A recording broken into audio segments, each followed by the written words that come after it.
Venkatrao America వెళ్ళాడు. ఒక కుక్కని తీసుకొచ్చాడు. దాని స్పెషాలిటీ ఏమిటంటే వాసన చూసి తన యజమాని రక్త సంబంధికుల్ని ఇట్టే గుర్తుపట్టేస్తుంది. దానిని తీసుకురాగానే మనోడు దానికి పో స్కూల్కి వెళ్ళి నా 2 పిల్లలని తీసుకొని రా అని ఆర్డర్ వేశాడు. అది చాలాసేపటికి వరకు వెనక్కి రాలేదు.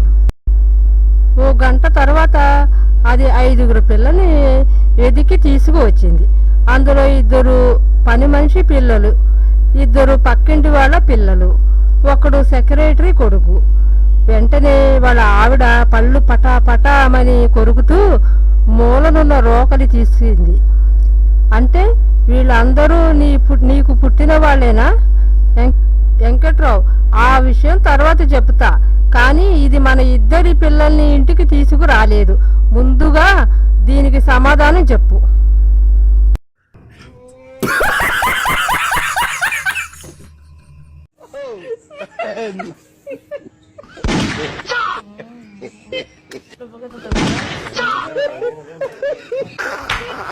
Mama yangu game over.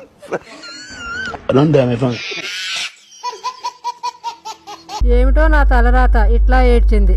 కాస్త తెలివైన మొగుడు దొరుకుంటే బాగుండేది, చెప్పింది సుందరి. తెలివైన మగాడు అసలు పెళ్ళి ఎందుకు చేసుకుంటాడు చెప్పు, చెప్పాడు భర్త. చూసారా, మీరు తెలివి తక్కువ వాళ్ళని మీ చేత చెప్పించాను. భర్త: విమానం కనిపెట్టింది మగవాళ్ళు, టెలిఫోన్ కనిపెట్టింది మగ సైంటిస్టు, రైలు, కారు, ఇంజను, కంప్యూటరు, రాకెటు, ఇలా చాలా అన్నీ మేమే కనిపెట్టాం. మరి మీ ఆడవాళ్ళు ఏమి కనిపెట్టారో ఒక్క పేరైనా చెప్పగలవా అన్నాడు. భార్య: ఆ మగ సైంటిస్టులందరినీ కనిపెట్టింది మేమే తెలుసా.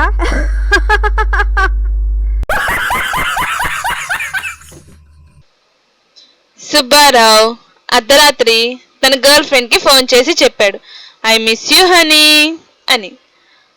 హనీ నిద్రపోతోంది.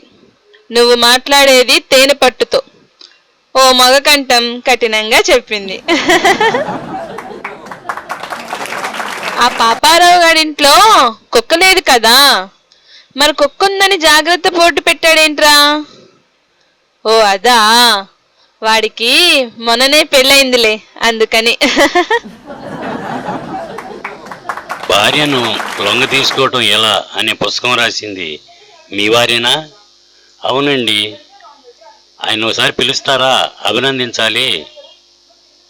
బట్టలు ఉతుకుతున్నారు, తర్వాత రండి. మా ఛానల్ని సబ్స్క్రైబ్ చేయండి, లైక్ చేయండి, కామెంట్ పెట్టండి మరియు షేర్ చేయండి. Thank you.